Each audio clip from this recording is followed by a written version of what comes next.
रुद्र की हालत गुजरते वक्त के साथ ठीक होती जा रही थी। वो कहते हैं ना कि वक्त हर जख्म को भर देता है। रुद्र, पीयूष, समीर, अर्जुन और अनन्या छत पर बैठे हुए थे और बातें कर रहे थे। सॉरी यार, रुद्र ने कहा। सॉरी किस बात के लिए भाई? अर्जुन ने कहा। वो जब तुम लोग यहां पर आए थे ना, तो मैंने तुम लोगों से बात तक नहीं की थी, इसलिए। अरे भाई, इतनी सी बात के लिए कौन सॉरी बोलता है? हम तेरी हालत समझते हैं यार। उस समय अगर तेरी जगह मैं होता तो मैं भी यही करता। अपनों को खोने का दर्द मैं समझ सकता हूं यार, समीर ने कहा। हाँ यार, समीर ठीक कह रहा है, हम समझ सकते हैं तेरी हालत उस वक्त क्या थी, अनन्या ने कहा। चल अब उन सब बातों को भूल जा और हमें खुशी है कि हमारा दोस्त धीरे धीरे नॉर्मल हो रहा है, पीयूष ने कहा। धीरे धीरे नॉर्मल हो रहा है क्या मतलब है मोटे? मैं पहले भी नॉर्मल था, अभी भी नॉर्मल हूं, तेरी तरह सन की नहीं हूं, समझा? रुद्र ने हंसते हुए कहा। रुद्र की बात सुनकर सभी लोग हंसने लगते हैं। रुद्र बेटा, कितना टाइम लगाएगा? कब से आवाज दे रही हूं, 8 बजने वाला है बेटा, आयशा की नीचे से आवाज आती है। जी चाची, बस अभी आया, रुद्र छत पर से चिल्लाते हुए कहता है। तुम लोग बातें करो, मैं बस अभी थोड़ी देर में आता हूं, रुद्र ने कहा। कहां जा रहा है यार?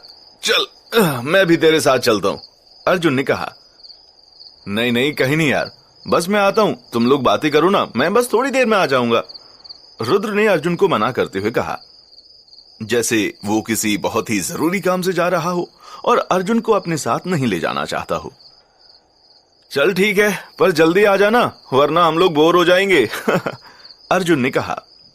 हाँ भाई, आ जाऊंगा, पहले जाने तो दे। इतना कहकर रुद्र वहां से चला जाता है और सीढ़ियां उतरने लगता है।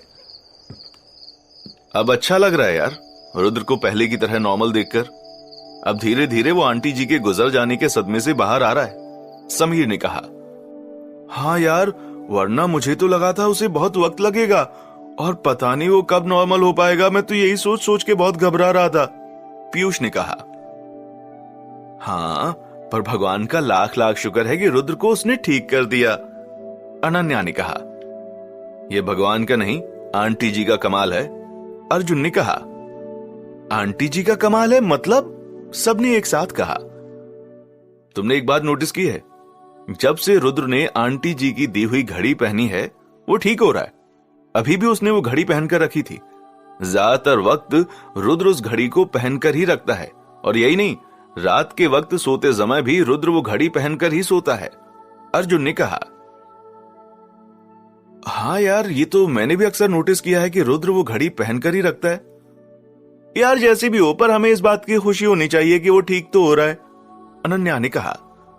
हाँ यार, ये बात तो है, समीर ने कहा। वैसे अनन्या, तन्वी को पता तो है ना कि रुद्र की मम्मी की डेथ हो गई है? और अगर हां, तो फिर वो कब आ रही है? ऐसे वक्त में तो उसे रुद्र के साथ में रहना चाहिए था। माना वो बॉयफ्रेंड गर्लफ्रेंड नहीं है, पर रुद्र की वो दोस्त तो है ना, और एक दोस्त के नाते तो उसे जरूर आना चाहिए था, अर्जुन ने कहा। हाँ यार, मैं भी बहुत दिन से तुमसे यही पूछने की कोशिश कर रहा था, पर यह बात मेरे दिमाग से निकल गई। तन्वी है कहां आजकल? समीर ने कहा। यार मुझे क्या पता तन्वी कहां पर है, मेरी तो उससे कब से बात नहीं हुई। आई थिंक 1 साल हो गया जब से हम यहां से गए थे, तब से मेरी तन्वी से बात ही नहीं हुई। क्या कहा? तुम्हारी तन्वी से 1 साल से बात नहीं हुई? पर तुम दोनों तो बेस्ट फ्रेंड थे ना? हम बेस्ट फ्रेंड्स कॉलेज लाइफ में थे, पर अब नहीं, और तुम्हें भी पता है कॉलेज के बाद मैं क्या कहूं यार, सब कुछ बदल ही जाता है। मैंने कई बार उसे फोन करने की कोशिश की, पर उसका फोन ही नहीं लगा, इसलिए मैंने उसे फोन करना ही छोड़ दिया। शायद उसने अपना नंबर चेंज कर लिया हो। क्या कहा? नंबर चेंज कर लिया? तुम्हारे पास उसका नंबर भी नहीं है? समीर ने कहा। नहीं समीर, नहीं है यार, तन्वी ऐसा कैसे कर सकती है? उसे किसी से तो कांटेक्ट रखना चाहिए था, अर्जुन ने कहा। पता नहीं यार कहां पर है वो और किस हालत में है, अनन्या ने कहा। अनन्या दीदी, आपका फोन बज रहा है, स्वाति की नीचे से आवाज आती है। आई स्वाति, इतना कहकर अनन्या वहां से नीचे चली जाती है। अनन्या के जाते ही समीर कहता है, चल जल्दी से अब सिगरेट जला ले।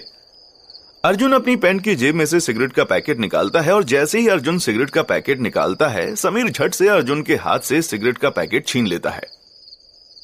क्या कर रहा है भाई? सब्र कर थोड़ा, अर्जुन ने कहा। नहीं भाई, अब नहीं होता सब्र, कई दिनों से तलब लगी है मुझे। कहते हुए समीर सिगरेट का पैकेट खोलता है। जब वो सिगरेट का पैकेट खोलता है तो देखता है कि सिगरेट के पैकेट के अंदर एक भी सिगरेट नहीं रखी हुई थी। अरे यार, मैं बताने ही भूल गया, कल रात मुझे ना तलब लगी थी, इसलिए मैंने कल रात ही पूरी की पूरी सिगरेट पी ली। तू तो जानता ही मेरी आदत, एक से मेरा मन कहां भरता है, अर्जुन ने कहा। यार तू भी ना, अब मैं क्या करूं? मैं कैसे सिगरेट पीऊं? मैं कैसे अपनी तलब बुझाऊं? हाँ, समीर ने कहा। यार अब मैं क्या बोलूं, अर्जुन ने कहा। ये बता, रुद्र की बाइक की चाबी तेरे पास ही है ना? हाँ मेरे पास ही है, कल मार्केट गए थे तो मैं उसे देना ही भूल गया। तो ला चाबी मुझे दे। पर क्यों? दे तो, आसपास कोई ना कोई गुमठी तो खुली होगी, मैं अभी किसी दुकान से सिगरेट का पैकेट लेकर आता हूं। ओ हीरो, पता है ना, रुद्र की हवेली जंगल के पास है, यहाँ आसपास कोई दुकान नहीं है, यहाँ से 5 किलोमीटर बाद गांव चालू होगा, वहां पर कोई गुमठी खुली होगी, समझा? अरे तू तो ऐसे बोल रहा है कि 5 किलोमीटर ना हुआ 500 किलोमीटर हो गया। भूल गया, कॉलेज के दिनों में सिगरेट पीने के लिए कितनी कितनी दूर जाया करते थे। हाँ, हम तो पैदल भी चल लेते थे 2-3 किलोमीटर, कॉलेज के कैंपस को पार करते थे, याद है कि नहीं? और गुमटी पर बैठकर फिर हम सिगरेट भी पीते थे। हाँ यार याद है, मैं कैसे भूल सकता हूँ, आधे से ज्यादा टाइम तो मैं वहीं पर बैठा रहता था। मेरी क्लासेस तो चाय की दुकान और गुमटी पर ही चलती थी। यार चाय की दुकान से याद आया, उसी चाय की दुकान में चिप्स समोसे खाया करता था मैं। अब मुझे चिप्स की याद आ रही है यार, चिप्स खाने का मन कर रहा, मैं भी चलता हूँ ना समीर तेरे साथ, पीयूष ने कहा। हाँ हाँ भाई चल, तू भी चल, कोई तो होना चाहिए ना एंटरटेन करने के लिए, समीर ने कहा। ठीक है, पर तुम दोनों अच्छे से जाना और जल्दी आ जाना, अंधेरा हो चुका है, और पता है ना, रात के वक्त गांव में नहीं घूमते। अरे यार तू तो हमें ऐसे डरा रहा है जैसे वो चुड़ैल हमें ही पकड़ लेगी। हाँ तू फिक्र मत कर, बस हम यूं गए और यूं आए, समझा, समीर ने कहा।